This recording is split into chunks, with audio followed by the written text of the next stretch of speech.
Picture the most famous building you can think of. Now fill it with the smell of backed-up drains. Add mice behind the panelling, frost on the basement windows in November, coal dust in every crease of every surface, and a young woman carrying 30 pounds of fuel up 4 flights of stairs in the dark before anyone with a title has opened their eyes. That's Buckingham Palace in 1851. From the outside, it's everything you'd expect.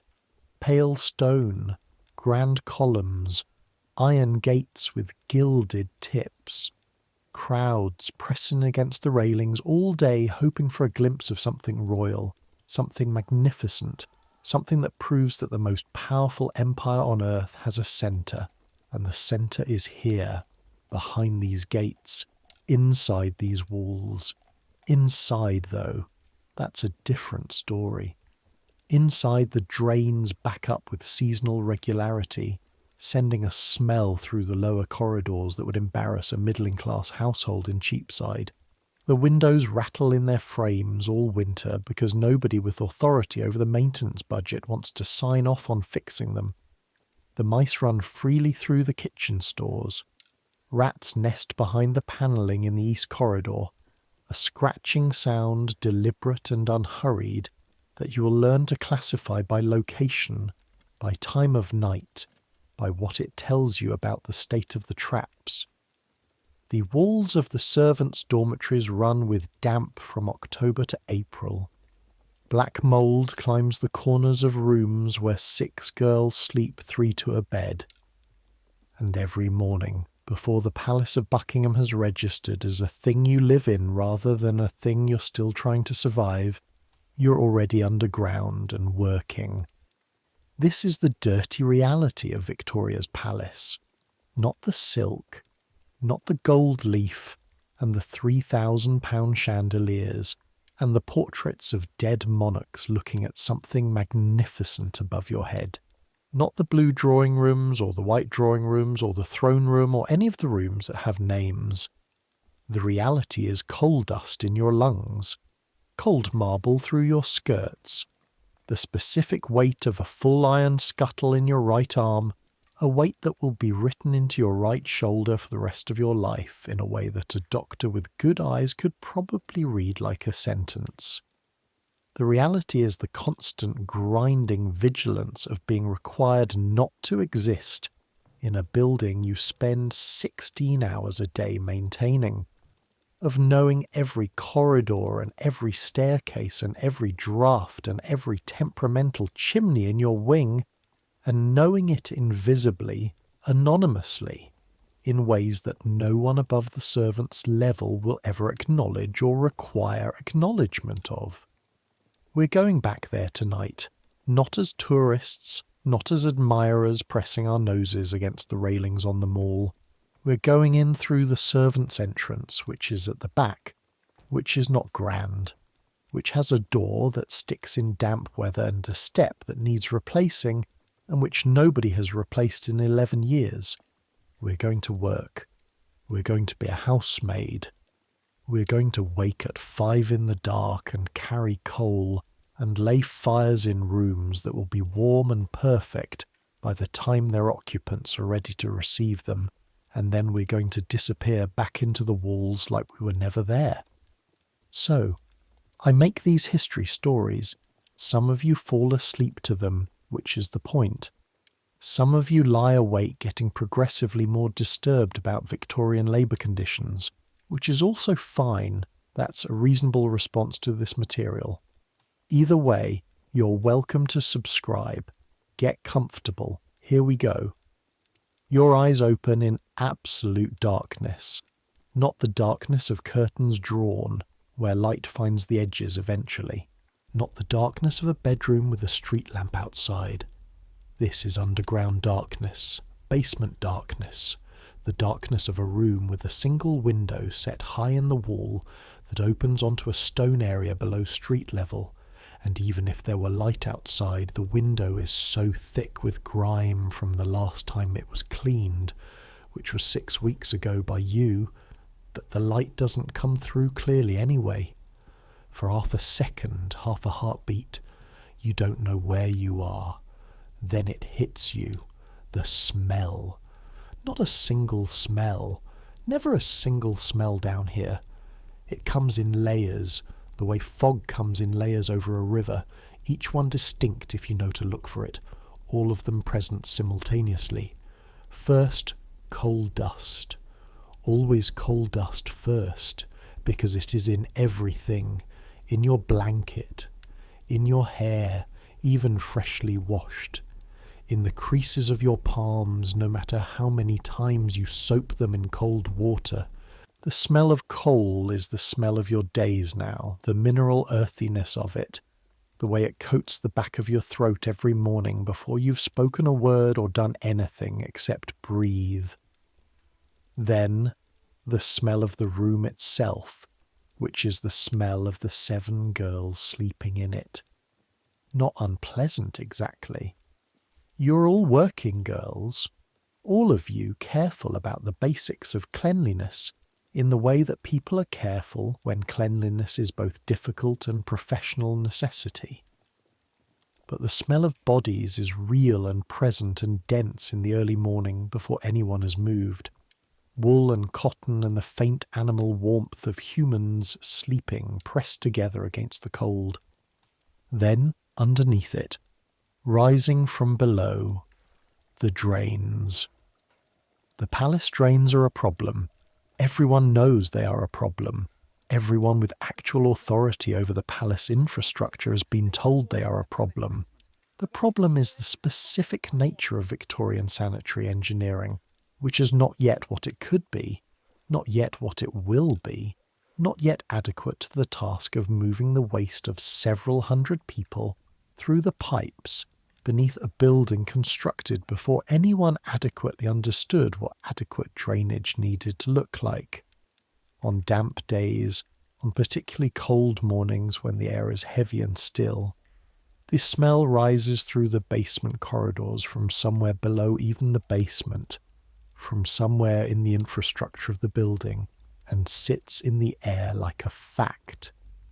And underneath even that, so present it barely registers as a separate smell anymore.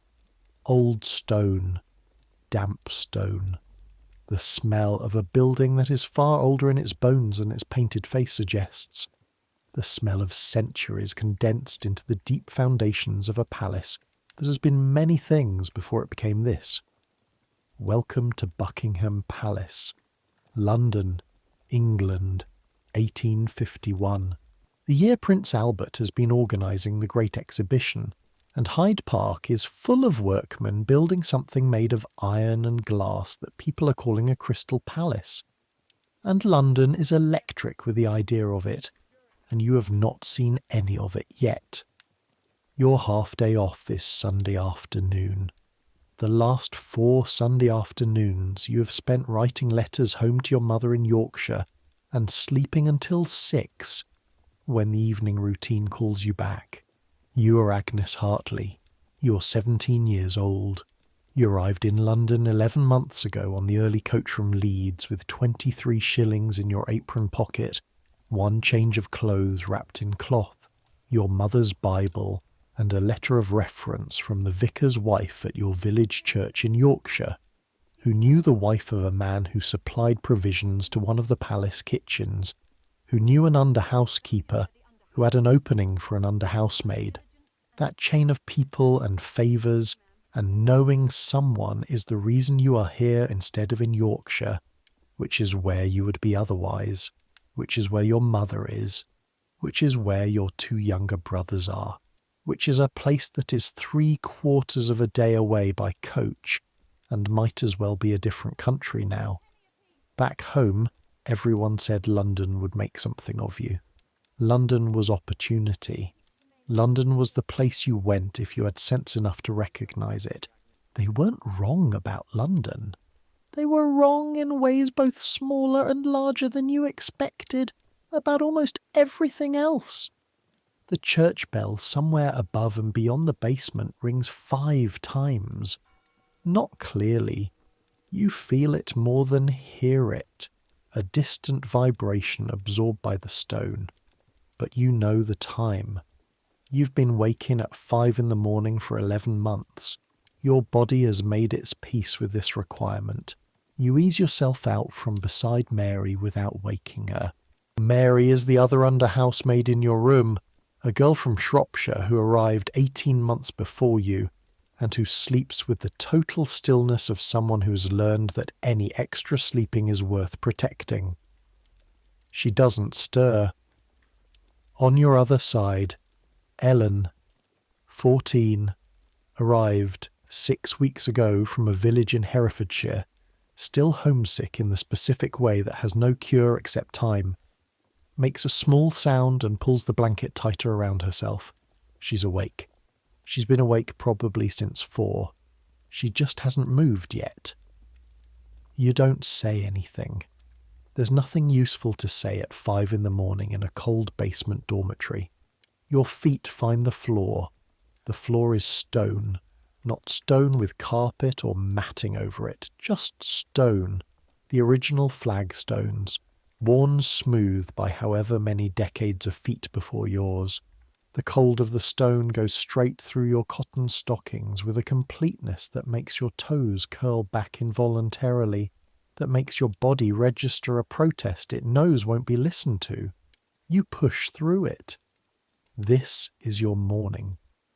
A sequence of small necessary acts that each require a specific act of will, strung together from 5 until 9 at night. The room is small, perhaps 8 feet by 10. 3 beds, 6 girls, 1 narrow chest of drawers shared between all, a tiny fireplace that is never lit. Coal in the servants' sleeping quarters is not in the budget, not for under housemaids, not for anyone below the level of housekeeper, and a chamber pot under the bed nearest the door. The walls are painted a cream colour that might once have been white. The ceiling is low. The window, when daylight reaches it, shows a narrow rectangle of London sky. And sometimes, at street level through the glass, the legs and boots of whoever is passing on the pavement above. You dress in the dark, and you do it in the order your hands have memorized. Stockings first, pulled up and secured. Shift. Petticoats. 2 of them in winter, because the cold in the corridors is real, and the corridors are where you will spend most of your day. Your dress.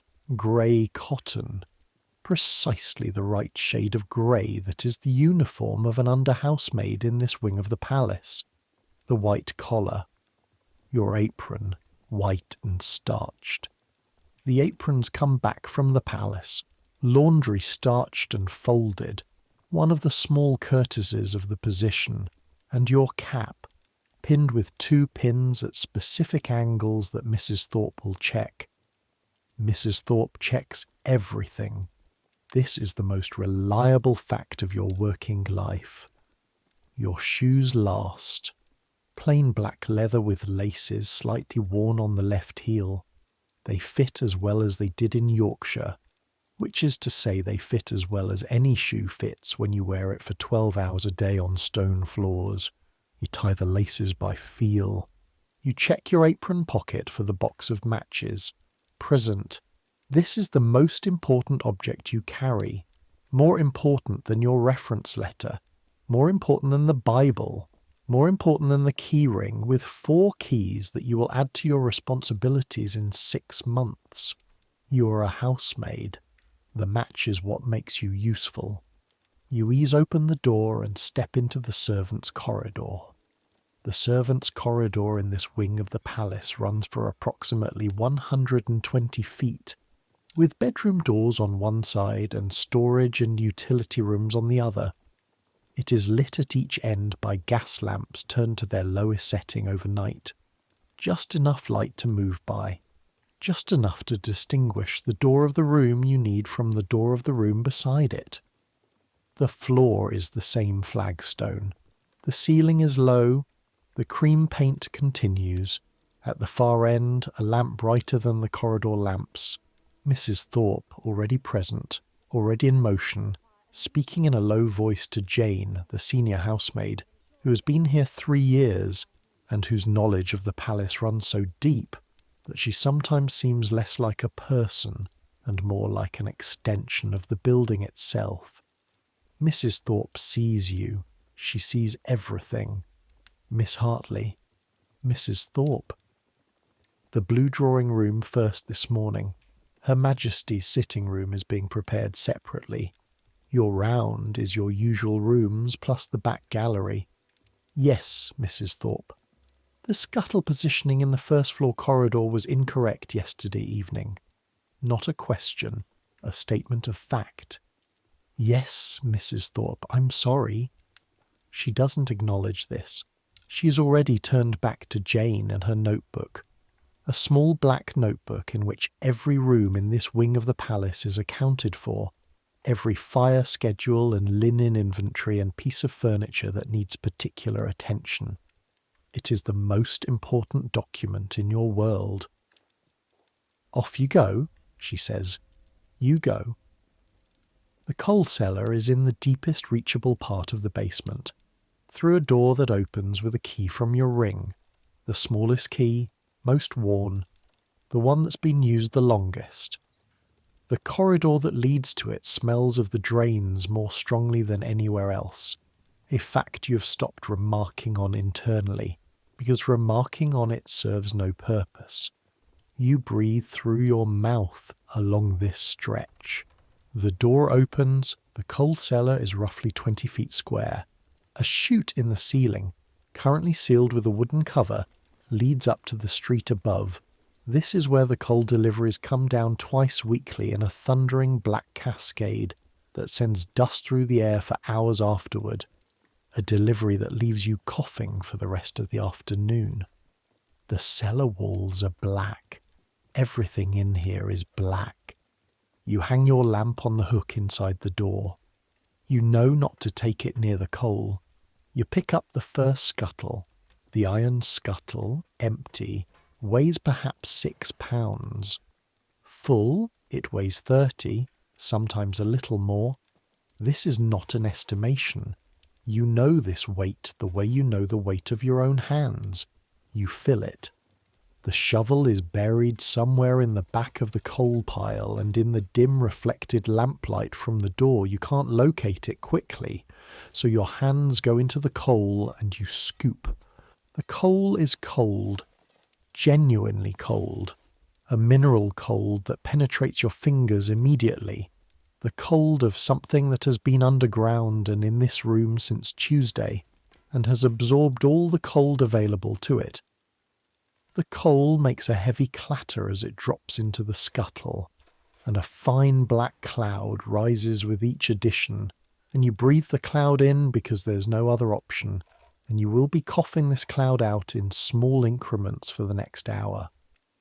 You fill 2 scuttles. The blue drawing room has 2 fireplaces. You know this. You know how much coal each fireplace needs to be properly established for 3 hours of heat. You know the difference between a fire that looks lit from the doorway and a fire that will actually hold and produce sufficient warmth for the people who will occupy the room at 9. This knowledge is in your body now. It has been in your body since about the 2nd month. You pick up the first scuttle. The weight pulls immediately at your right arm, your right shoulder, down through the right side of your back. 30 pounds constantly dragging, adjusting your centre of gravity. By the time you reach the bottom of the stairs, you've already shifted your grip twice. The back stairs. The back stairs are where the work of the palace actually happens. They are narrow. 2 people can pass if they both turn sideways and press themselves against the wall and move carefully, and they wind through the building in a pattern that has nothing to do with the grand public logic of the state rooms. The back stairs don't follow the architecture of the palace as it presents itself.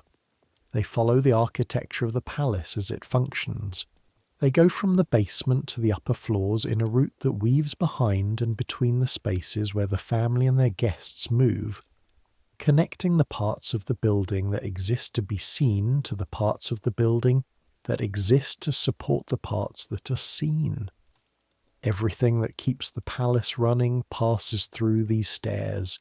Coal and linen and food and ashes and clean water and dirty water and the physical bodies of the people who do all of it.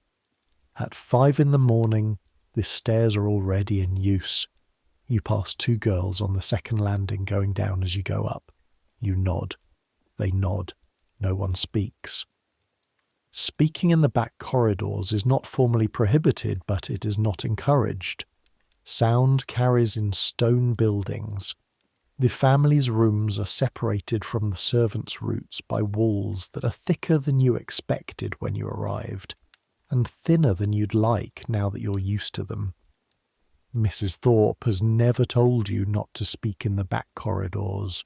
She doesn't need to tell you. The lesson was communicated the first week through a particular quality of silence she deployed when she passed 2 undermaids talking, and they fell quiet, and the silence that replaced their conversation was somehow louder and more instructive than anything she could have said. You learn from that kind of silence. 3rd flight. The scuttle has changed what it's doing to your right arm. The initial straight pull has moved into a low, continuous burn across the shoulder, the kind that will still be present at 7 tonight, though quieter by then, absorbed into the general tiredness of the day. You shift your grip again. 3rd flight, 4th flight. The 4th floor landing is where you turn right into the service corridor for the staterooms, the blue drawing room. You've been in this room approximately 300 times. You know it in the specific way you know things when you encounter them in the dark and the near dark, in every state of cold and every quality of empty quiet, before the people who use it have arrived. You know its particular smell. The silk of the walls holds a smell that is layered with dust and wax and the residue of fires burned over years. You know the exact sound the parquet floor makes under your weight in the 3rd section from the door, a faint creak at a specific frequency. You know where the draft comes from when the wind is from the east. You unlock the door. The room, in the light of your single lamp, is enormous. The ceiling disappears above your lamplight. The walls are blue silk, a deep, saturated blue that is the most expensive material you're likely to encounter in your life. Though expensive seems like insufficient language for something this far outside any economic reality you have personal experience of.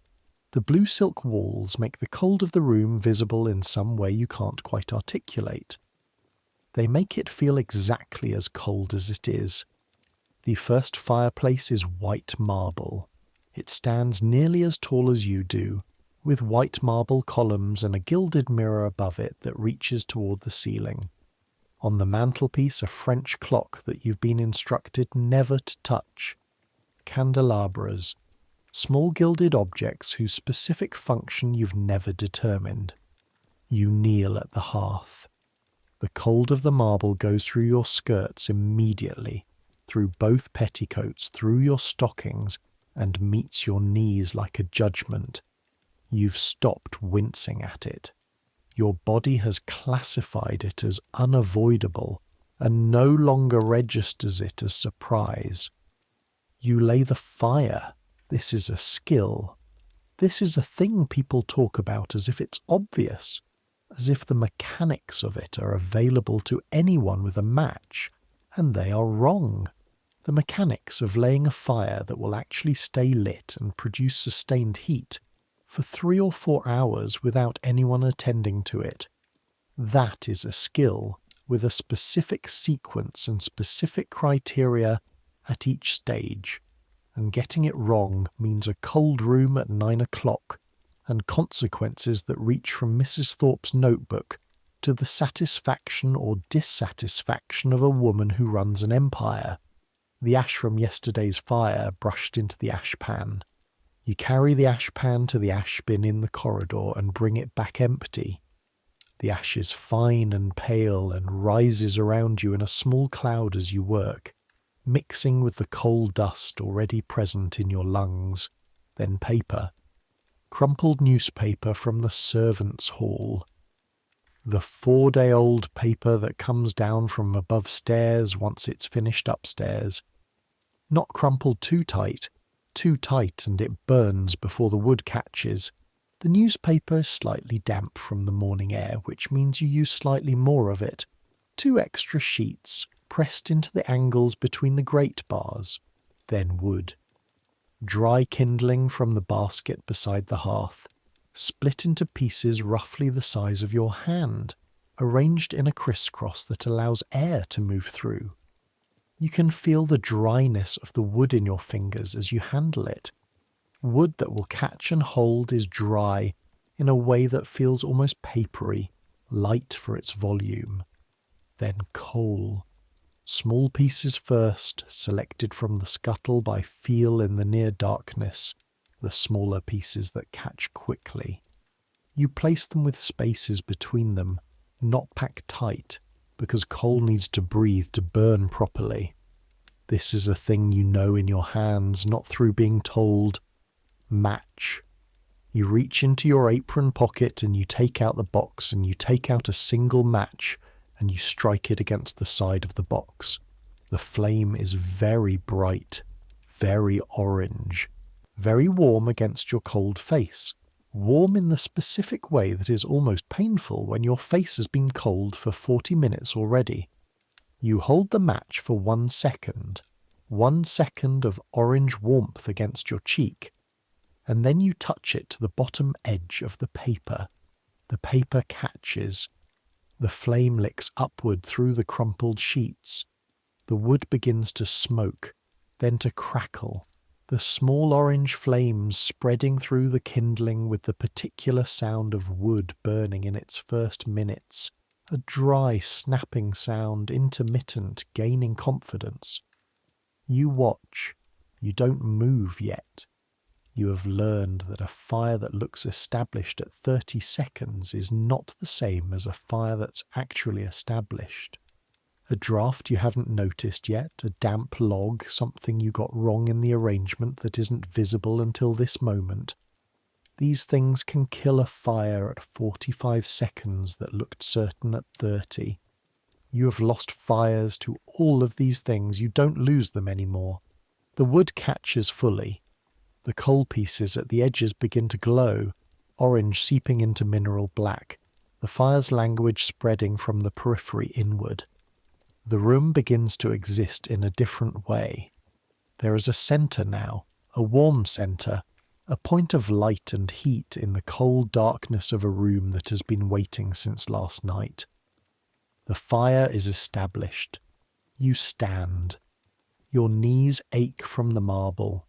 Not sharply, just the low continuous ache of kneeling on stone in cold temperatures, which is its own particular sensation, not painful enough to complain about, present enough to never quite disappear. You brush the ash from your apron and you walk to the second fireplace 40 feet across the room. You begin again. By the time both fires are established and you've swept the hearths clean and positioned the coal scuttles at the correct angle, 12 inches from the right-hand column of each fireplace, handles toward the room in case additional fuel is needed, and made a quick survey of the room against the mental inventory Mrs. Thorpe maintains and has communicated to you over 11 months. It is approximately 10 minutes past 6. You look at the room before you leave. You're not supposed to look out the windows. The windows of the staterooms face the garden and the mall, and you're not guests here. And looking out the windows is the kind of small comfort that adds up, across the housemaid staff, to a quality of attention to the rooms that is slightly less than optimal. You've never been told this directly. You've been told it through absence, through the fact that Mrs. Thorpe, who has apparently installed some system of awareness that extends into every corner of every room in her domain, somehow always knows. But the room, You look at the room for a moment, lamp in your hand before you go. The fires are burning, both of them. They've changed the room already in the few minutes since they caught. The air is different. The temperature has shifted 1/2 a degree in the direction of possible.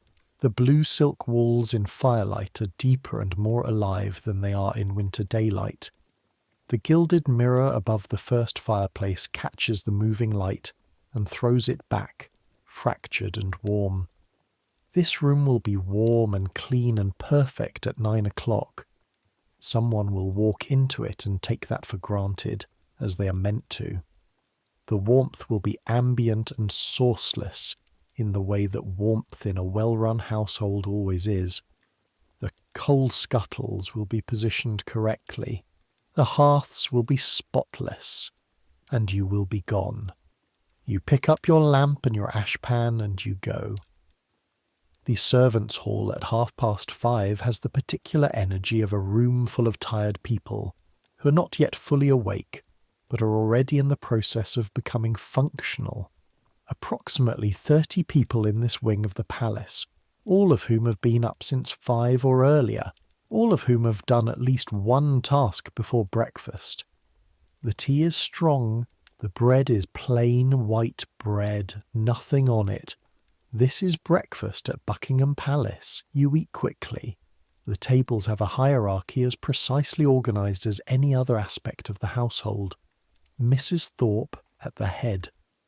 Mr. Pearson, senior footman, at her right. The ladies' maids near the top.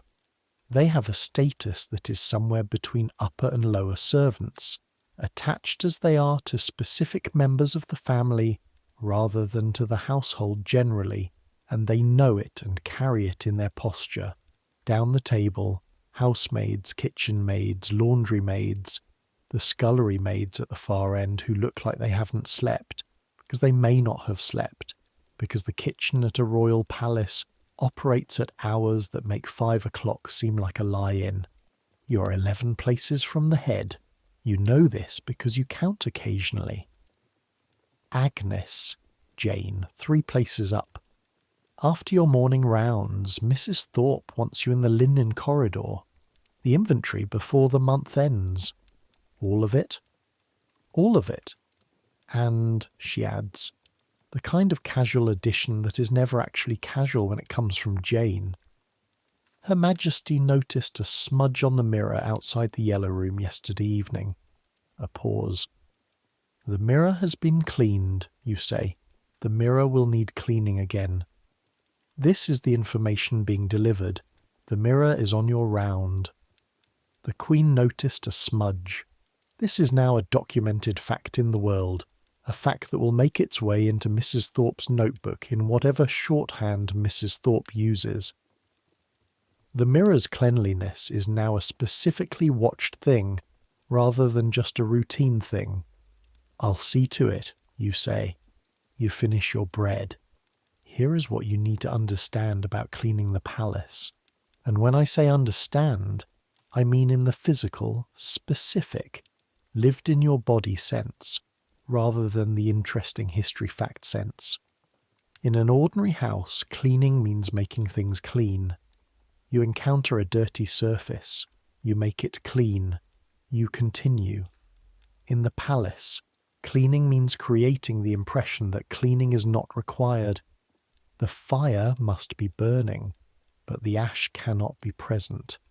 The mirrors must be perfect, but the cloth you cleaned them with must be gone.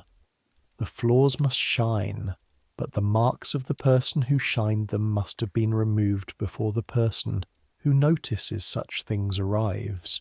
And more than that, the person who cleaned must be gone. This is the rule that organizes your existence here. Unwritten, in the sense that it appears in no servant's manual, because it doesn't need to appear in any manual. It is understood before you arrive. It is communicated in the first week through a process that is not instruction, but example and consequence. Servants in the working levels of the palace, particularly the housemaids, the kitchen staff, The people whose labour is physical and visible do not exist for the family. If you are in a room and a member of the royal family approaches, you leave. If there is nowhere to go immediately, you turn to face the wall. You do not look at them. You do not speak. You do not make any sound that could register as your presence in the space. You are not there. This is not metaphor. This is operational procedure. The back stairs and back corridors exist precisely so that the people who keep the palace running never need to occupy the same space as the people for whom the palace is run. The geography of the building is designed for two simultaneous and non-intersecting lives, the life above and the life that supports it. In 11 months you have seen Queen Victoria 4 times. The first time, a corridor, 30 feet away, 3 seconds before you turned on your heel and went the other way. The second time, a formal inspection, twice yearly, the entire household standing in their positions while the Queen and Prince Albert walk through. You were in your correct position. She walked past.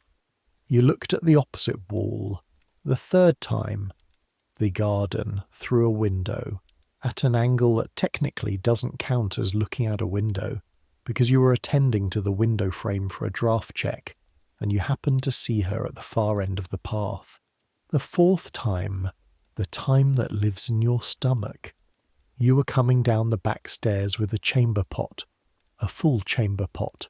The morning round, including the clearing of chamber pots from the family corridor before 6, a task that is exactly what it sounds like, and from which you will never fully separate the word royal from the physical reality of human waste.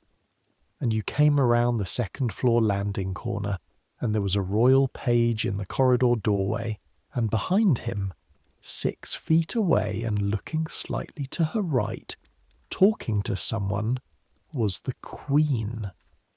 You saw her for perhaps a quarter of a second. You reversed.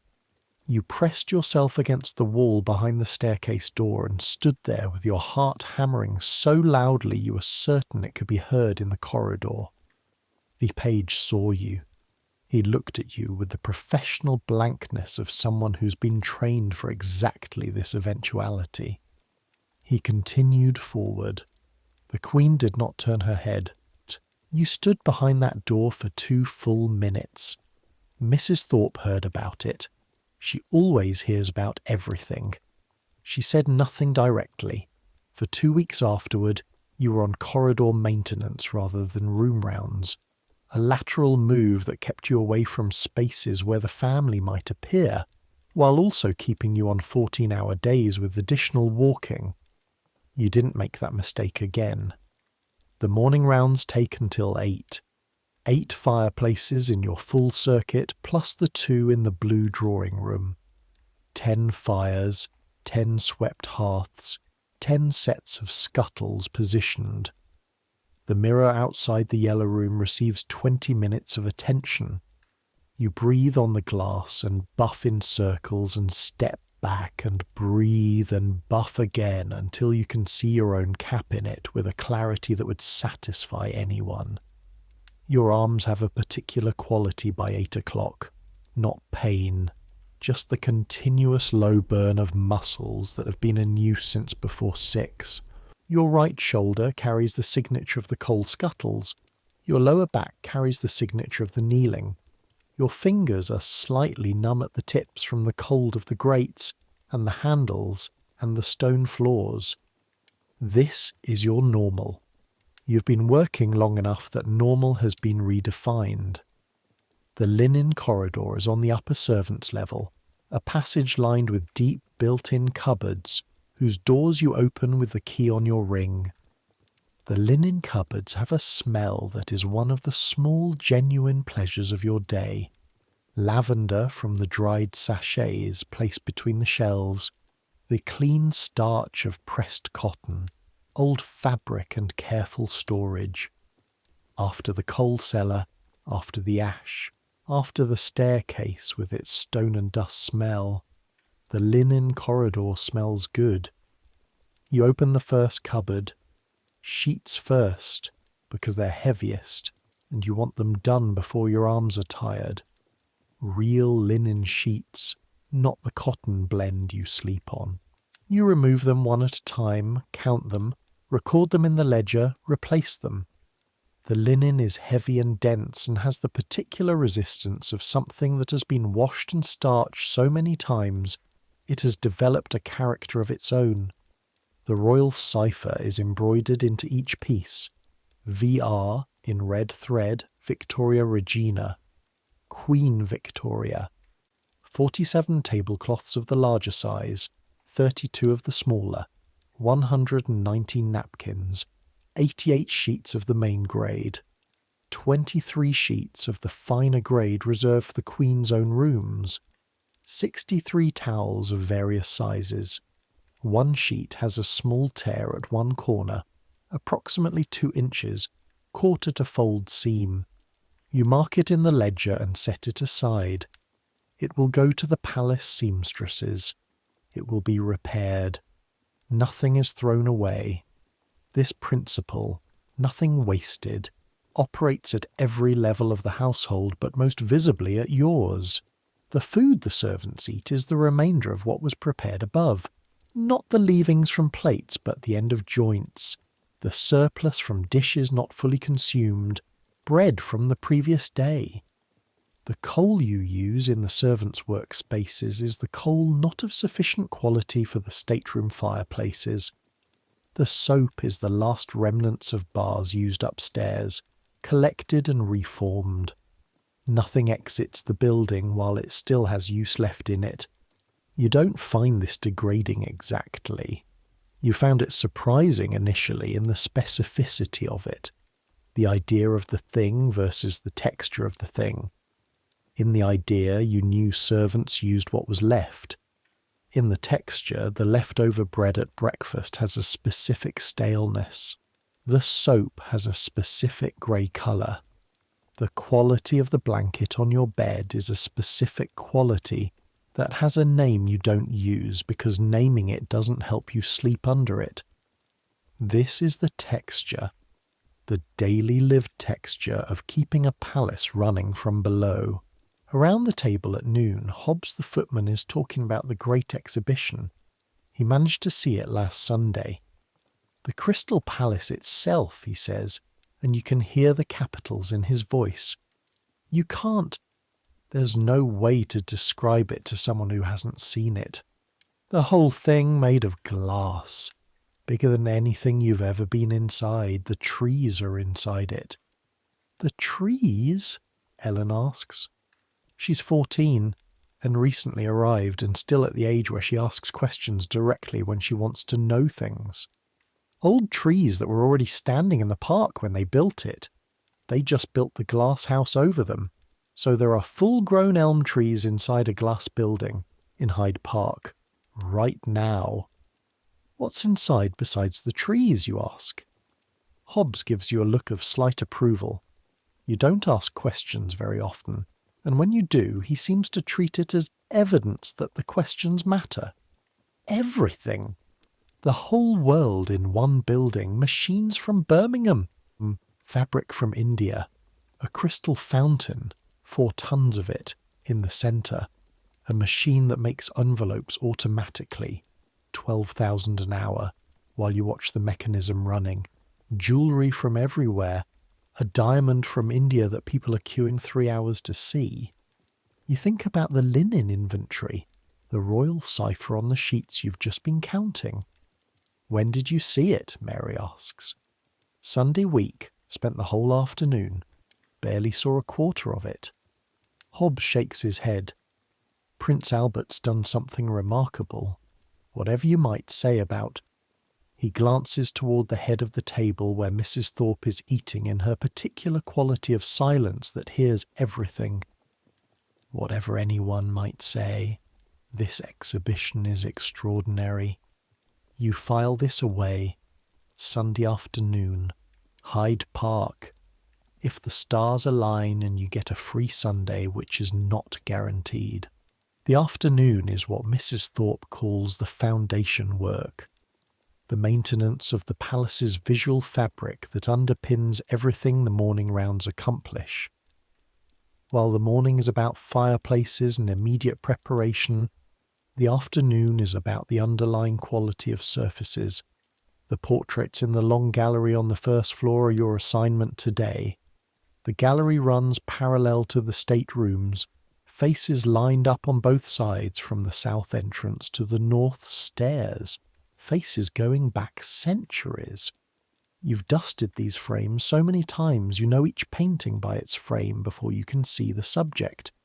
The gilded rope pattern on the 17th century portraits, the simpler moulding on the more recent ones, the one with the dark crack in the upper right corner that has been there since before you arrived, and will presumably be there when you leave.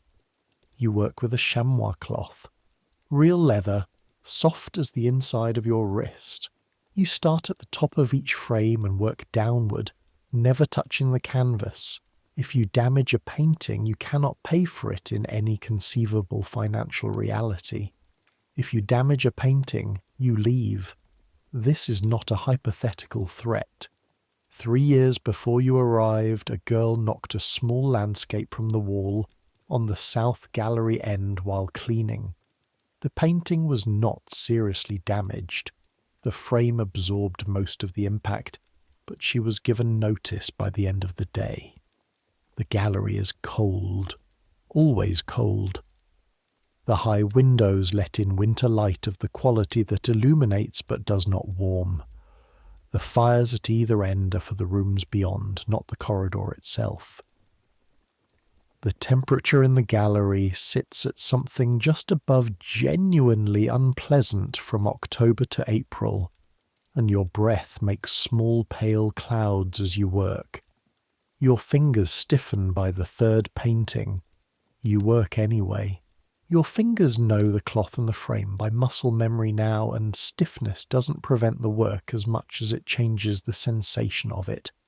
Each movement slightly slower, slightly more deliberate. The feedback of your fingers slightly dampened. You finish the gallery by 4 o'clock. Then it happens. You're in the north corridor, between the yellow room and the back entrance to the state drawing rooms, carrying your lamp and your cleaning cloth, and moving toward the end of your afternoon round. Your mind is on the linen inventory discrepancy. There's a count in the second to last cupboard that doesn't add up, and you are not, in this moment, paying the level of attention you always pay to the question of footsteps. You hear footsteps, not the quick, soft footsteps of servants. These are different, measured, deliberate, heavier.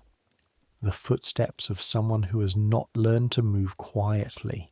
And voices. A man's voice, low, speaking English with a precision that is more than native precision. The precision of someone who learned English as an adult and handles it with extreme care. Slightly accented. Prince Albert. Your body acts before your mind completes the thought. You turn, both directions considered and abandoned in a quarter second. No exit to the left. The door to the yellow room on your right. You step into the doorway of the yellow room, pressing into the shadow between the open door and the wall, and you go still. The footsteps come closer. There are 2 sets, 2 voices. Albert and someone. Another man. English accent. Governmentish quality to his voice. Talking about something that has the texture of budget discussions. They pass 8 feet from where you're standing. In the lamplight from the corridor you can see them. Albert in dark coat, square-shouldered, moving with the steady purposefulness of someone who always knows where he's going and why. The other man slightly behind, talking with his hands. If either of them looked directly at the doorway, they would see you in shadow and cloth. The shadow is imperfect. The white of your cap catches light. Neither of them looks. They pass. The voices fade. A door opens somewhere ahead and closes. You stay in the doorway for 30 seconds. Your hands are shaking, just slightly. A tremor visible if you hold your hand up to the corridor light, which you do, not as a test of your fear, but because the movement is automatic, the body checking on itself. Nothing went wrong. You were where you were supposed to be. The task you were performing was appropriate. The bad timing is not a mistake, it's geography. It's the palace occasionally putting you in the same trajectory as people who are not supposed to see you. But the tremor in your hands is real. It takes about 2 minutes to stop. You step back into the corridor. You pick up your cloth. You continue. Evening. Supper at 6. Cold beef from something served above. Potatoes in their skins. Weak beer. Better than lunch. In winter, this particular meal, which is warm and solid, is one of the more reliable satisfactions of the day. Tonight there's cake afterward. Plain pound cake, slightly dry, a remnant from something above. Ellen eats hers in 3 bites and her face does something uncomplicated and pleased that makes her look younger than 14. Around the table, the evening information flows. 3 guests for dinner above stairs tonight. The prince has been dealing with something related to the exhibition committee all week. One of the kitchen maids has a cold that she's attempting to hide from Mrs. Thorpe with incomplete success. You write your letter after supper, 1 page. Dear Mother, I am well and in good health. The work continues to go satisfactorily, and I have been told my performance has been noted favourably. London is extraordinary in the way you predicted, and I am learning a great deal about the city through my limited free time. What the letter doesn't say, the cold in the corridors, the coal dust, the smell of the drains on damp mornings, the specific fear of the near miss in the corridor, which you haven't had yet but will have. You can feel it coming the way you can feel the approach of difficult things. What would she do with that information? She would worry. Worry costs something and helps nothing. The evening rounds are quick by this point in the day. Fires checked, scuttles replenished where needed, a fast survey of each room. By 8:30 you're climbing the back stairs to the dormitory for the last time today. Your feet, out of your shoes, throb with the accumulated miles of stone floors. Not painfully, just the low, persistent signal of a body that has been in motion for 15 hours. You peel your stockings off. Your toes are red from the cold. Your heels are already starting to show the callousing that will be by midwinter remarkable to anyone who hasn't spent a year walking stone corridors. You lie down. Mary breathes beside you with the complete stillness of someone who has been doing this for 18 months and has made her peace with all of it. Ellen makes a small sound and turns over. Beyond the dormitory door, the palace corridor is quiet. Not silent, because a palace is never silent, but quiet in its evening way. The active sounds of work replaced by the passive sounds of a building settling, the scratching behind the baseboard. You've been hearing this since your 3rd week. A regular sound coming from behind the wall somewhere to the right of the window. Not a mouse.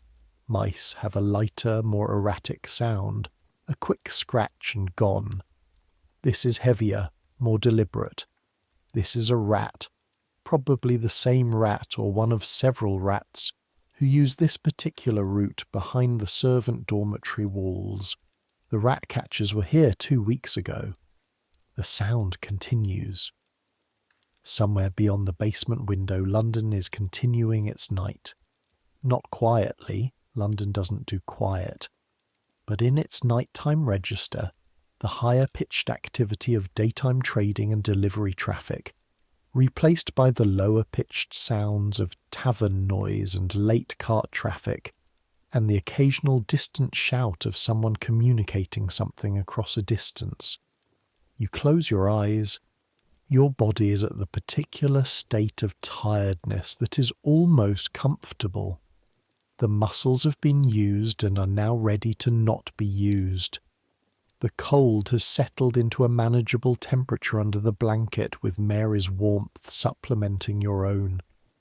The coal dust in your lungs, which was irritating at 8 in the morning, and a steady low discomfort by mid-afternoon, is now just present, the way all things you've adapted to are present. Tomorrow at 5, you'll do it all again. The fire in the blue drawing room, the coal cellar, the stairs, the ash and the paper and the wood and the match, the specific second when the flame takes and the cold room gets its centre and the day begins. Tomorrow. But not yet. Sleep comes the way it always comes after a day like this. Not slowly, not with the gradual drift of someone who has leisure time to be conscious of falling asleep. It comes the way a door closes. One moment you're here, and then you're not. Outside, London doesn't stop. It never fully stops. But you're underground, and the stone above you is several feet thick, and the sounds of the city compress down to a vibration rather than a sound. A feeling in the stone and the floor and the bed that is London asserting itself at the edges of your sleep. Let it. Let the city carry on. Let the night porters make their rounds in the back corridors. Let the mice do whatever mice do at this hour in the walls. Let the rats run their roots behind the baseboards. Let the fire in the blue drawing room burn down to embers while the family sleeps above. You laid that fire. It's burning for them right now. The warmth is real and present and ongoing, generated by work you did in the cold before dawn. That's what you did today. That's what tomorrow will be, and the day after, and the month after, and the year after.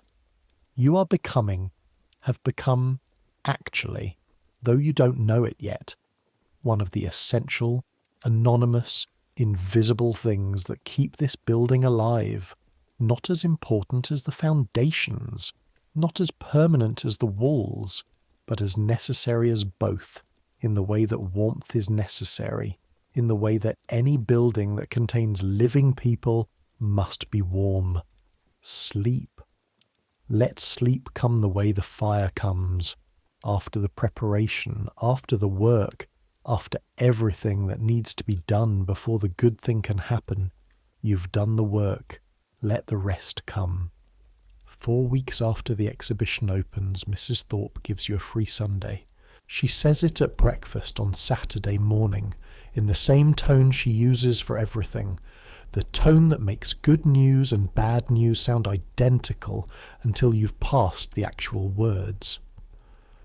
There is no reason the household cannot manage without its full complement tomorrow afternoon, she says, looking at her notebook. Those of you with your rounds completed by noon may take the afternoon. You look at Jane. Jane looks at you. By 12:30 you are out the servants' entrance. It is the first time in 4 weeks you have been outside the palace during daylight.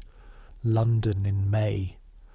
The smell of it is different from the palace, different from the managed indoor smell of coal and silk and drain and old stone. Outside it's horse and mud and coal smoke from 1,000 chimneys, and underneath all of that something that might be the river, which is 2 streets away, and something that might be the first grass of spring in the parks, and something that is simply the smell of air that has been outside, moving, touched by weather. You stand on the pavement for a moment before you walk. Catherine is beside you, already moving, already describing the route to Hyde Park from memory, having been twice before and committed the directions to the same focused memory she uses for everything practical. You follow her. The streets between the palace and Hyde Park are familiar in the abstract. You know them as geography, as the names of streets you've heard referenced. But walking them is different from knowing them on a map. They are full of people. Not the managed flow of the palace's working corridors, but the actual unmanaged density of London on a Sunday afternoon in May, when every person in the city who has a free afternoon has apparently decided to go to Hyde Park to see the Crystal Palace. The crowd builds as you get closer, and then, through a gap between the buildings at the park boundary, you see it. It catches the afternoon sun from across the park, the glass throwing the light back in a way that makes the whole structure seem to be generating light rather than reflecting it. Iron ribs, visible through the glass panels, describing the enormous barrel-vaulted ceiling. Trees inside. You can see them from here, green against the glass, which is exactly as impossible as Hobbes said it was.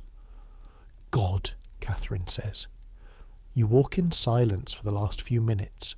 Inside, a shilling each, the money you had set aside. You hand it over without looking at it. The sound hits you before anything visual resolves into sense. Every voice in an enormous glass building bouncing off every surface. Not cacophonous exactly, but dimensional. Layered in a way that ordinary rooms don't permit. Under it, the machines, a rhythmic mechanical pulse that runs beneath the human noise, the way a river runs beneath the sound of what's happening on its banks. And the smell, glass and machine oil and the breath of thousands of people and something green from the trees and something sweet from the flower displays near the entrance, all of it held inside a glass building that is also, in the way of greenhouses, slightly warm, slightly humid, a contained climate that is different from the May afternoon outside.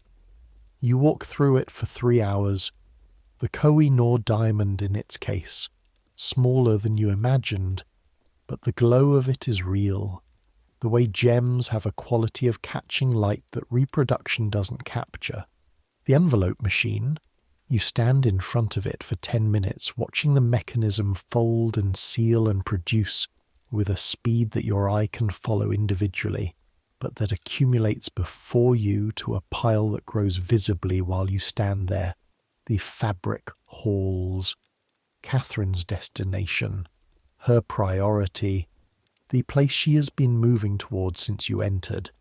Here are silks from India, and cotton from America, and wool from the English mills, and lace that is so fine you can barely locate it, against the white cloth it's displayed on, colours that don't quite exist in English vocabulary, a red that is also orange at one angle, and almost brown at another, a blue that is the colour of the sky at the exact moment before full dark. You stand in front of a roll of silk that is the precise green of spring grass, and you think about the blue silk walls of the blue drawing room. You think about laying fires in front of those walls at 5 in the morning. You think about the coal dust in your lungs and the cold marble against your knees. These two things exist in the same city, in the same morning. The green silk for whoever can afford the green silk, and you with the match and the coal and the back stairs. This is true everywhere, probably.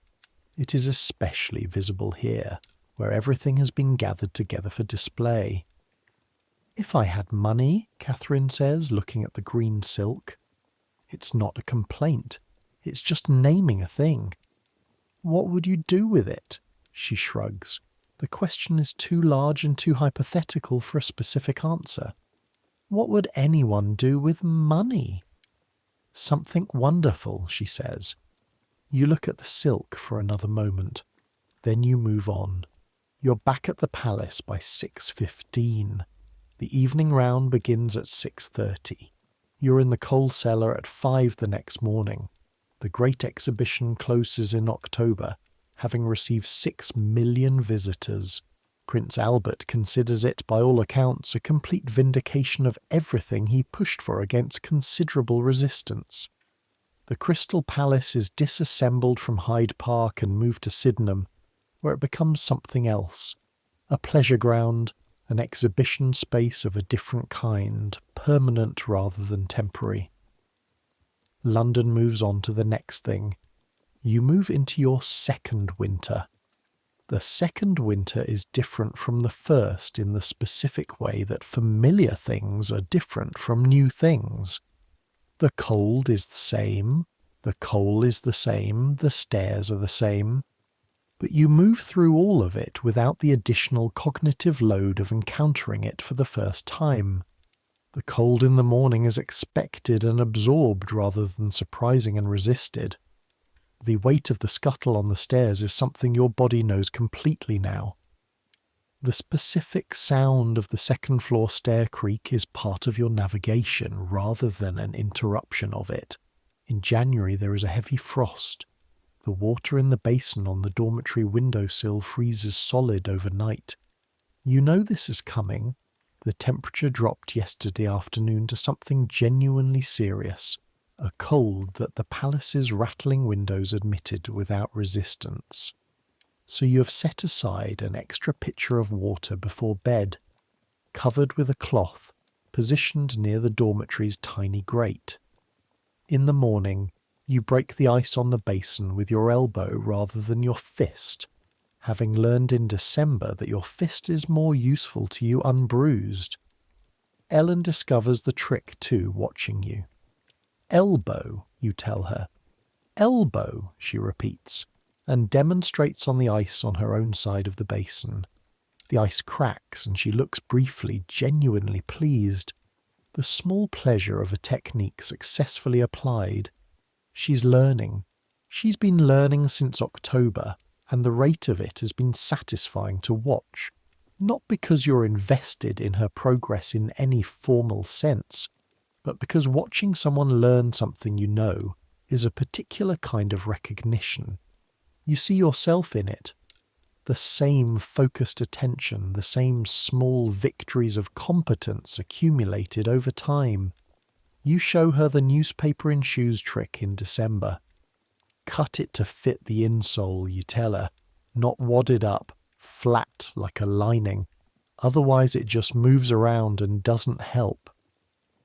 She does it carefully, cutting the newspaper with the kitchen scissors, fitting it to her shoe shape, pressing it in. She walks down the corridor, comes back. It helps, she says. A little, you confirm. In February you are made housemaid. Not under housemaid anymore. One rank up, which means 3 more rooms on your round and a key to the first floor linen cupboard added to your ring, and 2 new under housemaids who will come to you for the same things you went to Jane for in your first months. Mrs. Thorpe tells you in the same tone she tells you everything. Your round expands from Monday, she says. You'll take on the south gallery and the morning room corridor. Jane will show you the specifics. Yes, Mrs. Thorpe. A pause. The sound of her pen in her notebook. Your coal scuttle positioning has been consistently correct for 4 months, she says. Don't let the additional rooms change that. I won't. The new girls.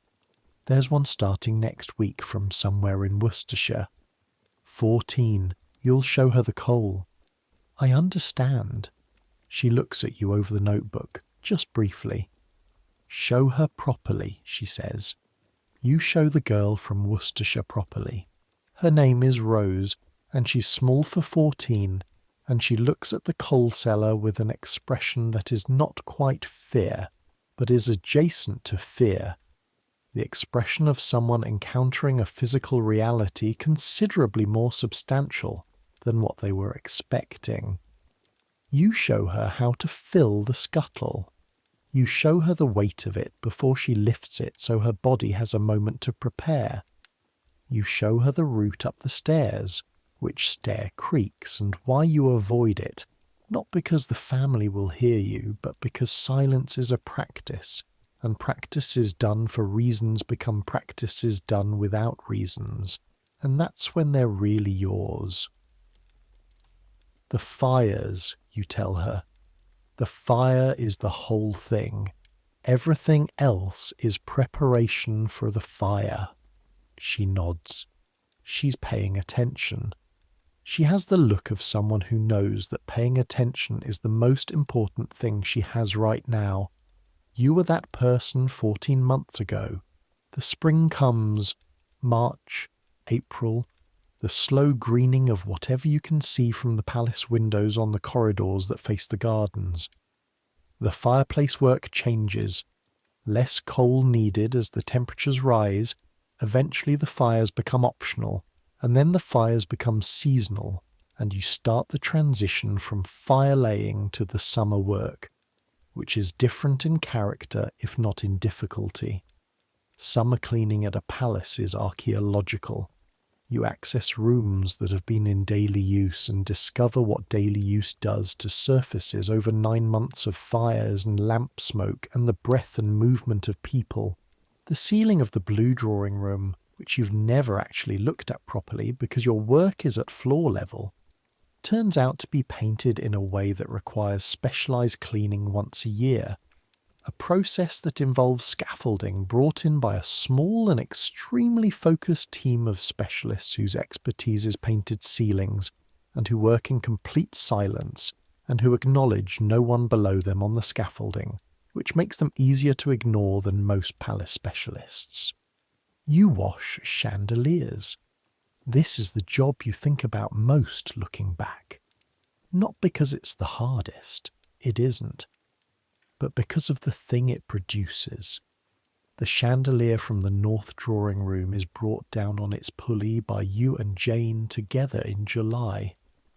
The mechanism requiring exactly coordinated effort to lower without swinging, the chain running through gloved hands, the chandelier descending with a sound of faint glass music as the crystals shift against each other. When it's at working height, you remove the crystals individually, each one cold and heavy and faceted, each one a specific shape, some of them as long as your hand and some smaller than your thumbnail, and you put them into baskets lined with cloth. In the servants' hall, you wash them in warm water with a small amount of soap. You dry them individually on clean cloth. You hold each one up to the light. In the servants' hall, the light from the windows is ordinary light, plain, practical, functional. But through the crystal, it becomes something else, scattered across the plain cream walls, across the wooden table, across your hands and arms. Small pieces of rainbow, brief and shifting as you turn the crystal. The whole hall glittery with refracted light while you work. This happens every summer. This particular afternoon in July with the chandelier crystals, and every summer it is the same. The servants' hall briefly jewelled with light that has nothing to do with the hall's function, or status or position in the hierarchy of the building. Light that is simply beautiful because a cut piece of glass makes beauty with whatever light is available to it, and does not care who is present to see it. Ellen, who is 15 now and a housemaid and no longer cries at night, holds up a crystal and looks through it at the window. "They're wasted on drawing rooms," she says. It takes you a moment to understand what she means. Then you understand. The drawing rooms are full of light and gilding and colour already. The crystal is beautiful there, but it's beauty added to beauty. Here, in the plain wooden room with the cream walls, the crystal makes something out of nothing. Yes, you say. You reassemble the chandelier in the afternoon, crystal by crystal, checking each one for watermarks before you attach it. By the time it's done, the hall is ordinary again. You raise the chandelier on the pulley. The chandelier ascends into the north drawing room ceiling. The pulley locks. You stand beneath it and look up. From below, it's magnificent. All those crystals arranged in their intended formation, catching the light as they're meant to catch it. But you know something about those crystals now that the people who look up at the chandelier don't know. You know the weight of them individually. You know they feel like cold, faceted glass in your palm. You know that when you held them up to the plain light of the servants' hall, they scattered rainbows on the walls. You know them from the inside out, the way you know everything in this building. In September, Prince Albert is unwell, not dramatically. Not in a way that appears in the newspapers or changes the visible function of the household. But something in the quality of the below-stairs atmosphere shifts. A tightening, not in anything anyone says, but in the texture of how people move and speak. Hobbs, who serves above stairs, and therefore has more information than anyone below, is quieter than usual at supper. Mrs. Thorpe, whose face is already the most controlled face you've ever seen, seems to require even more control than usual to maintain its neutrality. One of the Queen's ladies' maids, encountered briefly in a corridor by Jane, said something in passing that Jane reported at supper with careful, minimal precision. She said, "These weeks have been difficult." Nothing more than that. But these weeks have been difficult is enough. The physician comes 3 times in 2 weeks. You know this because one of the footmen on the gate duty mentions it. You lay the fires, you carry the coal, you polish the portrait frames in the North Gallery, working your way through faces going back 3 centuries. Prince Albert recovers by October. The quality of the atmosphere relaxes back toward normal, gradually, the way temperature normalizes after a cold snap.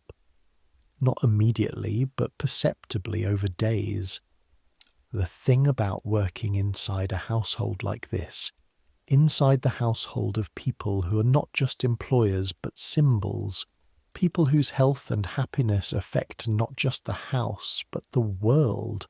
The thing about it is that you develop an awareness of mortality that is different in texture from ordinary awareness, more present, more immediate.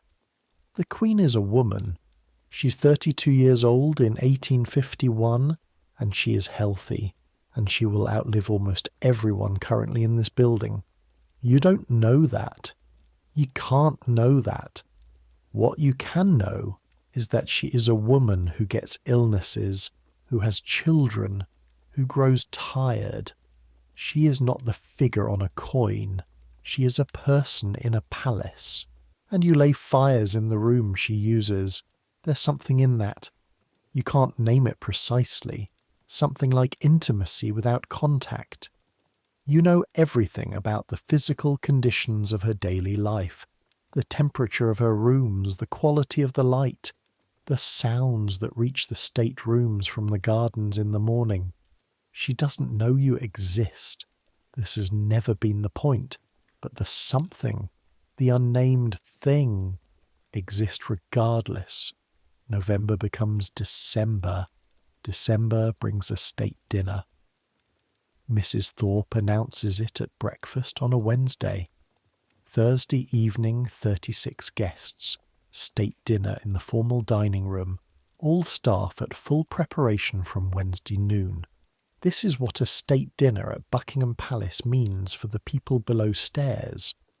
The formal dining room, which has been maintained at its usual daily standard, must be taken to a different standard entirely. A standard so far above the daily that it requires a full day of preparation on top of the daily maintenance that doesn't stop. The silverware that lives in the silver room must come out, piece by piece, and be polished. Not the quick polish of weekly maintenance, but the deep polish that makes silver look like light solidified.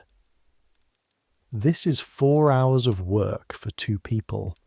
The linen must be selected, the very finest, the embroidered pieces kept for exactly these occasions, pressed by the laundry maids to a perfection that has its own vocabulary among the palace laundry staff, a vocabulary about exactly how sharp the fold on a napkin can be before it crosses from perfect into severe.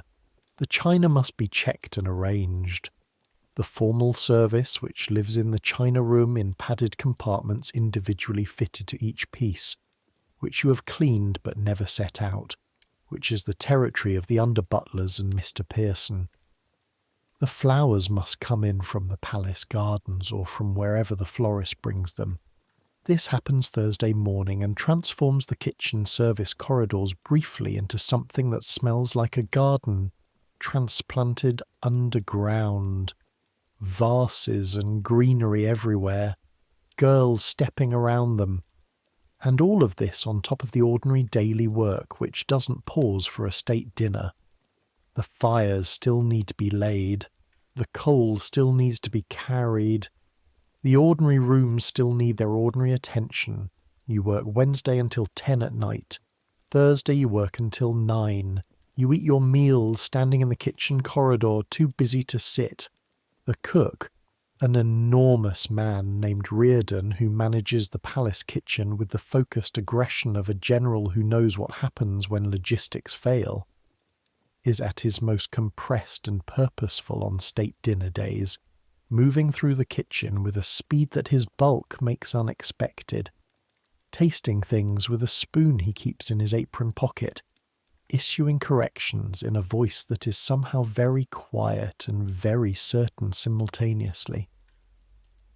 The smell of the kitchen on state dinner days is extraordinary. Stock reducing, pastry baking, sauces thickening, layers of smell built throughout the day as course after course is prepared in sequence, each one requiring its own timing and attention. The kitchen is hot. The kitchen on a state dinner day is very hot, a different kind of heat from the corridors, a productive heat that has a source and a purpose. You pass through it on your rounds carrying coal scuttles and you breathe the smell in, roasted meat and caramel and something botanical from the herbs and the sweetness of pastry, and underneath all of it the baseline smell of the kitchen itself, which is fat and stock, and decades of cooking absorbed into the stone, and you continue up the stairs. The state dinner happens above. The household below waits. You know it's happening because of the footman's movements, the constant up and down of the service stairs, the controlled efficiency of men who've been trained for exactly this, carrying courses up and bringing dishes down, the pattern of it like a complicated machine functioning at its designed capacity. At 11, when the dinner is over, and the guests have moved to the drawing rooms and eventually departed, the reverse begins. Dishes coming down, linen coming off the tables, the systematic dismantling of an evening's perfection. The dining room needs attention before midnight, because the dining room, which will be in use again tomorrow, cannot be left in the state a state dinner leaves it. You and Jane and 2 other housemaids work through it in under an hour, methodical and fast. By midnight, the dining room is restored. By midnight, you're in bed. At 5, the bells. You reach into the darkness for the matchbox. This is the rhythm. This is what the years are made of. The springs come green and go. The winters come cold and go. The years pass in the way that busy years pass, not slowly, not with the stretched quality of years during which nothing happens, but quickly in the way that years filled with specific daily work pass. They compress in memory into their qualities rather than their events. The second winter is cold in a different way from the first winter. The third spring has a smell you recognize from the second spring. By the 4th summer, you know the palace's seasonal rhythms the way you know the coal cellar, by what your body does in response to them. You're made a housemaid of the 2nd rank in your 3rd year. Your round expands. Your key ring gains a key. 2 new under housemaids come to you for instruction, and you give it the way Jane gave it to you, concisely, practically, without sentiment. The fires, you tell each of them. Everything else is preparation. In your 4th year, Something happens that you don't register as significant until later. You're in the North Corridor on a Tuesday afternoon doing the portrait round when you hear something behind a door that is usually kept closed. Not a sound that indicates a problem, not a cry or a crash, just a human sound, someone speaking, a low conversational exchange, voices you know without being able to identify them individually. You continue past the door.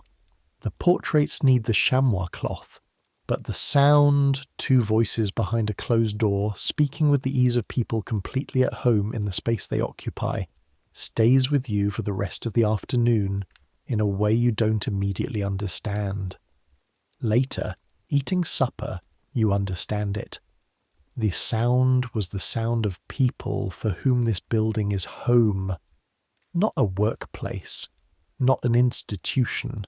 Home. The specific ease of people who don't think about the building they're in because the building is just the place where they live. You think about the attic room in your first year, waking in the absolute dark with half a second of not knowing where you were. That half second of unfamiliarity. You don't have that half second anymore. You know where you are when you wake up. You know this building in the dark by sound and smell and the exact quality of the cold on your feet when they touch the floor. You know it in the way that people know places they've inhabited long enough for the place to become interior rather than exterior. This is not the same as it being home in the way that Yorkshire was home, but it is something. Something with a different name that you don't have yet. You belong here in the specific way that people belong to places they've made their own through years of physical contact. Through the accumulated weight of coal scuttles and the accumulated cold of marble hearths and the accumulated knowledge of which stair creaks and where the draught comes from in the East Corridor and what the mice sound like at 7:15. Through your right arm, which is different from your left arm now in a way that would be visible to anyone who looked, 5 years becomes 6. In your 6th year, a girl named Beatrice develops a cough. She's a kitchen maid, 20 years old, with red hair that is probably the most memorable thing about her in the ordinary way of things. The cough starts in February and seems like winter, and in March seems like it's almost finished, and in April is still there. In May, Mrs. Thorpe calls a doctor.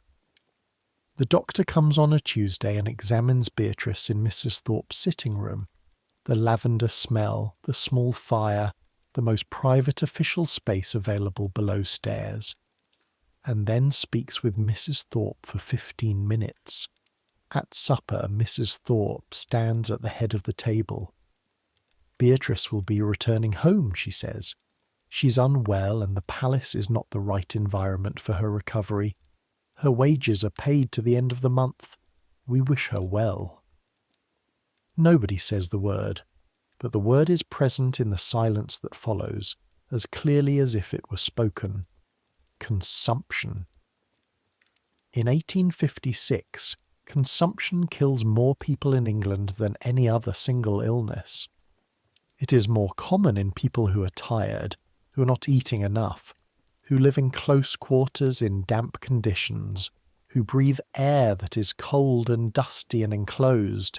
It is not a disease of poverty exactly, it crosses class lines with democratic efficiency.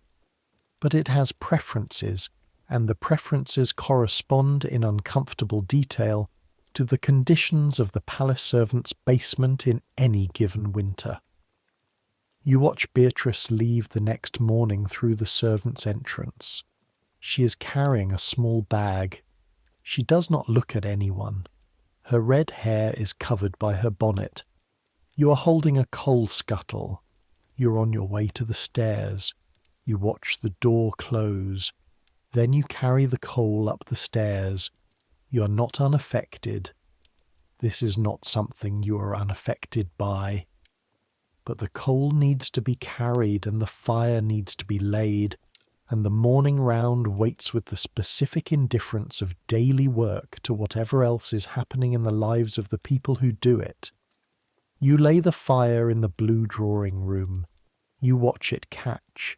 You stand up and move to the second fireplace. You're 24 years old. You've been here 7 years. You're a senior housemaid in practical function, though not yet in title. Mrs. Thorpe has been directing an increasing proportion of the housemaid's coordination through you for 8 months, without formally naming it. In October, she calls you into her sitting room and formally names it. You'll take on the North Wing housemaids from Monday, she says. Report to me directly. Jane's responsibilities are shifting to the upper floors. Yes, Mrs. Thorpe. The fire in the small grate, the lavender, the pause that is Mrs. Thorpe assembling a thought she has decided to share. You've been here 7 years, she says. Yes, Mrs. Thorpe. You know this household. I've tried to learn it. You've succeeded. Another pause. Don't let the additional responsibilities change how you move through the building. The thing that makes you useful is the same thing that made you useful in your first year. You pay attention. You think about this. About attention as the essential quality, the quality that everything else is downstream of. My previous senior housemaid, Mrs. Thorpe says, had been here 12 years when she took on that role. She knew more about this building than I do in certain respects. She retired to marry a man in Bath, and I have not found anyone equivalent until now. This is, by any measure, the most personal thing Mrs. Thorpe has ever said to you. You don't know what to do with it. Thank you, you say. Don't thank me, she says, not unkindly. Perform. You perform. The North Wing housemaids are 4 women. Ellen, who is 20 now and has been here 6 years and knows the coal cellar route and the chimney behaviour and the names of all the portraits, and has the same coal dust quality to her hands that you have to yours, and 2 others whose time here is measured in months, and a new girl from Derbyshire named Margaret, 16, who gets lost on her first errand and spends 40 minutes in the wrong corridor before someone redirects her. You show Margaret the coal cellar. The shovel is in the back left corner, you tell her. Don't put your hands in the coal if you can help it. The dust is the problem, not the hands. She watches you demonstrate. Her face has the focused, slightly frightened attention of someone for whom everything is new, and who has understood already that the newness is temporary and the learning is what matters. You were that person 9 years ago. Lift and turn, you tell her at the linen cupboard, the lock sticks. Lift and turn, she says. In December of 1861, Prince Albert dies. He's 42 years old. He has been ill for 2 weeks, a progression that the below-stairs information network has tracked in fragments and implications, each piece arriving slightly delayed, slightly translated, but coherent when assembled. The physician's increasing frequency, the Queen barely leaving his rooms, the children subdued in a specific way that distinguishes concern from ordinary childhood quietness. On the morning of December the 15th, Mrs. Thorpe comes to the servants' hall at 7 instead of her usual 9. She stands at the head of the table and she says what has happened. The hall is completely still. Not the quiet of normal morning work, where the silence is the silence of people concentrating, people moving from one thing to the next, the stillness of something that has stopped. Then it starts again, because it must. Because the household is a household, and a household functions by continuing to function. Because the Queen is in the palace, and the Queen's household provides what it always provides.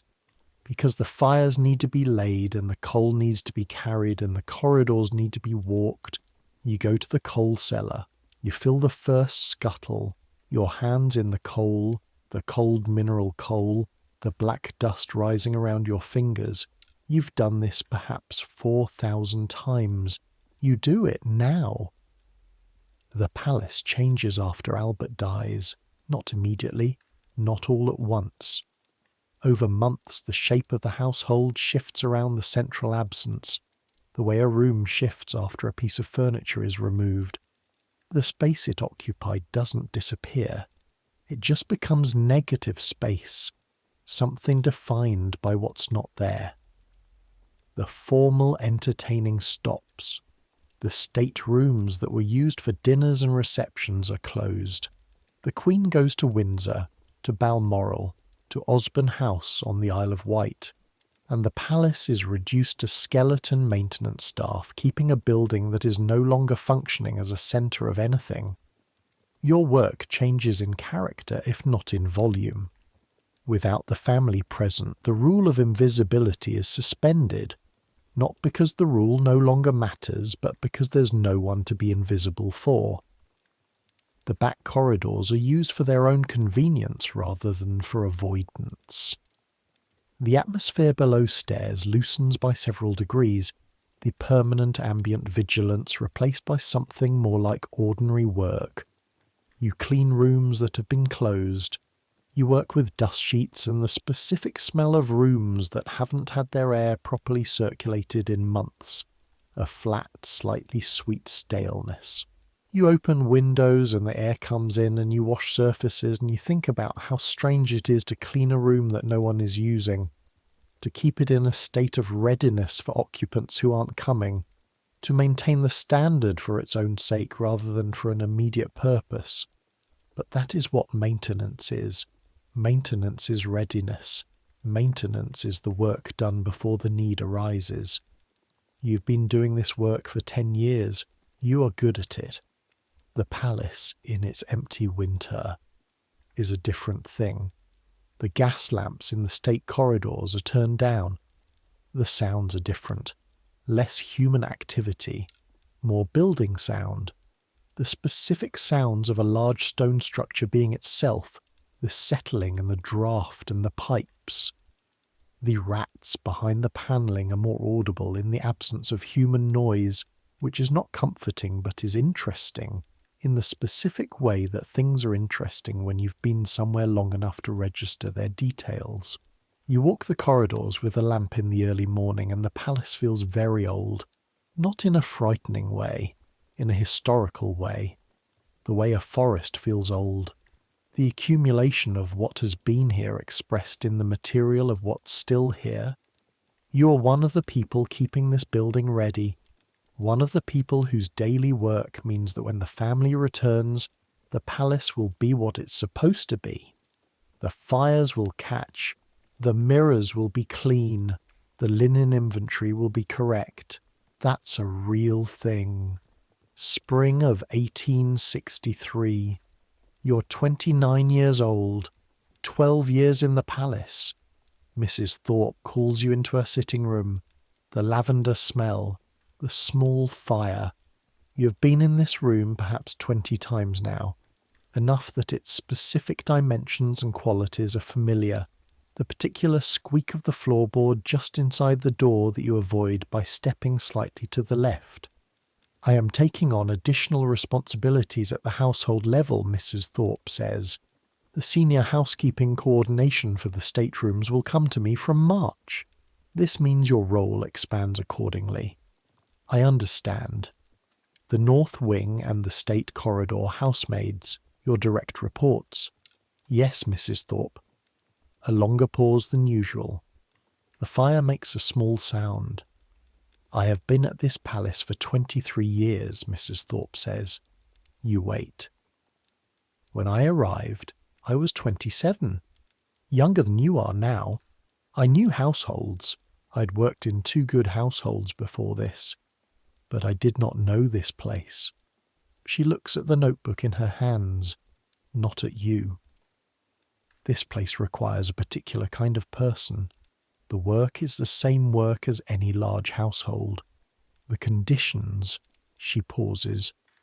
The conditions are not always what they should be. The cold, the drains. Yes.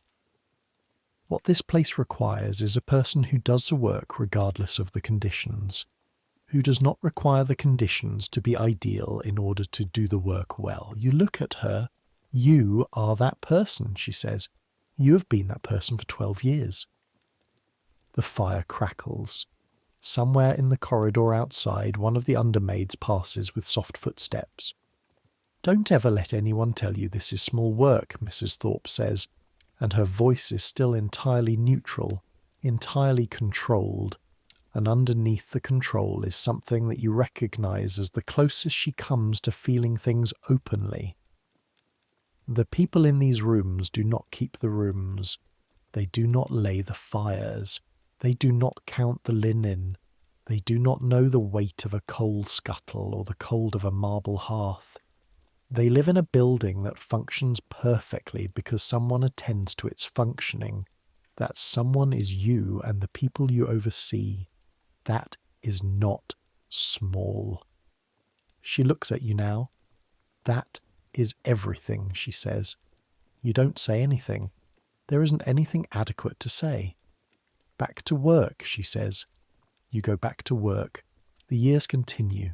In 1866, after 5 years of the deepest mourning, the Queen begins to re-emerge. Slowly, reluctantly. Under pressure from Parliament, from her ministers, from the constitutional reality that a monarch who is completely invisible creates a kind of political vacuum. The palace comes back to life. The state rooms that have been closed since 1861 are opened. The dust sheets come off.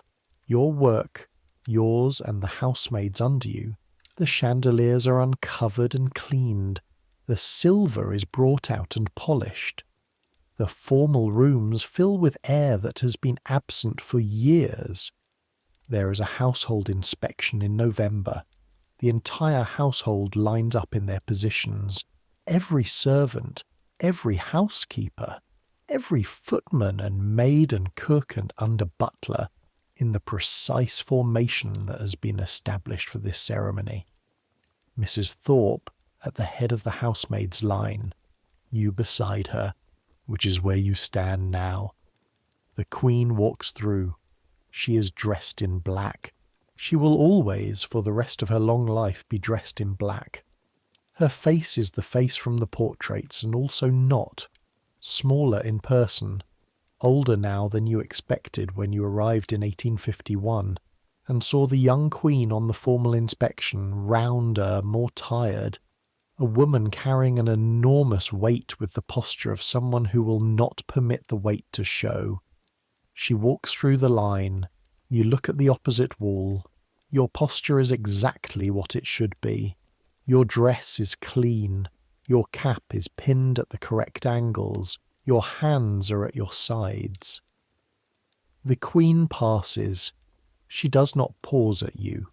She walks the full length of the line, and then she and her ladies exit through the far door, and the household remains in its positions for 30 seconds, and then Mrs. Thorpe exhales through her nose, just barely, just the smallest controlled release, and says quietly, "Carry on." And the household carries on. That evening, laying fires in the north wing rooms before supper, you think about the inspection, about the Queen walking through, about the years between the first inspection you stood in and this one. You have changed more than the rooms have changed. The rooms look the same. The blue silk walls, the white marble fireplaces, the gilded mirrors. The rooms are the same rooms. You've maintained their sameness through 15 years of daily work. You are not the same person, not dramatically different, not in any way that would be obvious to anyone who met you now versus who you were in 1851. But the 17-year-old who arrived with 23 shillings and a letter of reference, she exists in your memory like someone else's photograph, present, recognizable, but not quite inhabiting the same continuous body. You light the second fire of the evening round. The flame catches. You watch it. Winter, 1867, December. You're 33 years old, 16 years in the palace. 5 in the morning. The coal cellar. Your hands in the coal, the cold mineral coal, the dust rising. You know this cold completely. You know it in your palms and your wrists and the inside of your elbows. You know the weight that follows. 30 pounds, the right arm, the shoulder, the 4 flights of back stairs. You carry the first scuttle up. First flight, second flight, third flight, fourth flight. The third stair on the second landing makes no sound because you step to the left. Your body does this without instruction. Your body knows this staircase in the dark better than most people know the rooms they sleep in. The blue drawing room. You unlock the door. You enter. The room is cold in the specific way it is always cold at this hour. The cold of a large space that has been sealed overnight, the temperature having equalized downward toward the December air outside the rattling windows. The blue silk walls don't seem to absorb the cold so much as display it. The rich colour somehow precise in the early morning dark. You set the scuttle down. You hang your lamp on the hook beside the first fireplace. You kneel. The cold of the marble through your skirts. Immediate. Complete. You've felt this approximately 4,000 times. This specific cold, this specific marble, this specific fireplace. Your hands know the paper and the wood and the coal. Your hand knows the match. You strike it. The flame is very bright, very orange, very warm, and in the second before you touch it to the paper, in the 1 second of the match burning in the cold room, you notice something that you have noticed before and that is different every time. The light.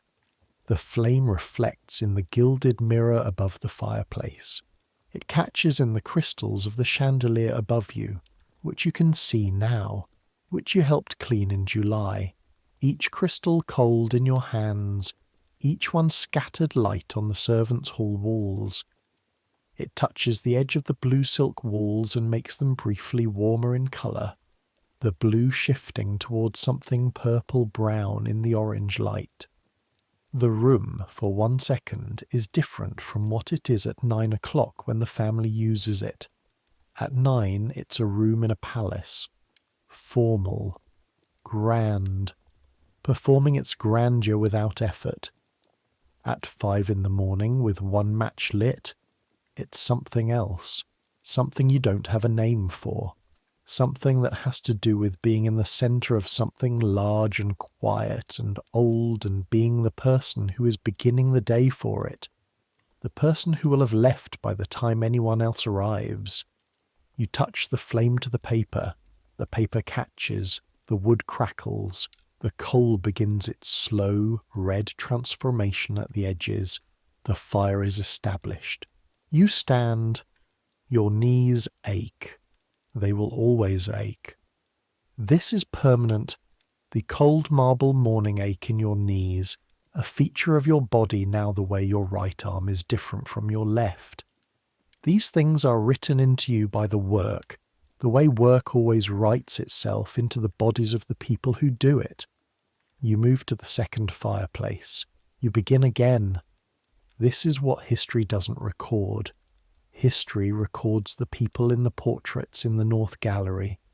History records the monarchs and the ministers and the architects and the scientists and the men who built the Crystal Palace and the men who made the decisions at the Royal Exchange.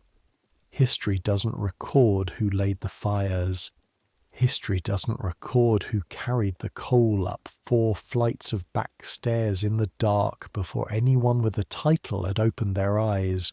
History doesn't record who polished the portrait frames, who fixed the count in the linen inventory, who showed the frightened 14-year-old from Worcestershire how to fill a coal scuttle without getting the dust in her lungs. History doesn't record the weight of the scuttle in your right arm, or the cold of the marble against your knees, or the sound the fire makes in the first 30 seconds when you're not sure yet if it's truly caught. But these things happened. Every morning for 16 years, every fire you laid in this room, they happened. They are real. They were the condition for everything else. The Queen walking into a warm room at 9, the guests at the state dinner eating in a properly heated space. The household functioning as a household is meant to function, invisibly, perfectly, day after day after day. That was you. That was the girls who slept in the dormitory beside you and carried coal beside you, and showed each other tricks with newspaper insoles and elbows for breaking ice, and the right way to hold a chamois cloth against a gilded frame without damaging the surface. Those were all the people who did this work before you, and all the people who will do it after. The essential, anonymous people. The people who keep things warm. Go to sleep. Not because the work is done. The work is never done. Not truly. Not in a building that requires this much constant attention. But because the fires are lit and the rooms are ready and the morning is beginning the way it has always begun in this palace and every palace before it, with someone awake and working before the rest of the house, someone whose name is not in any record. Your name is not in any record, and yet the room is warm because of you. The mirror is clean because of you.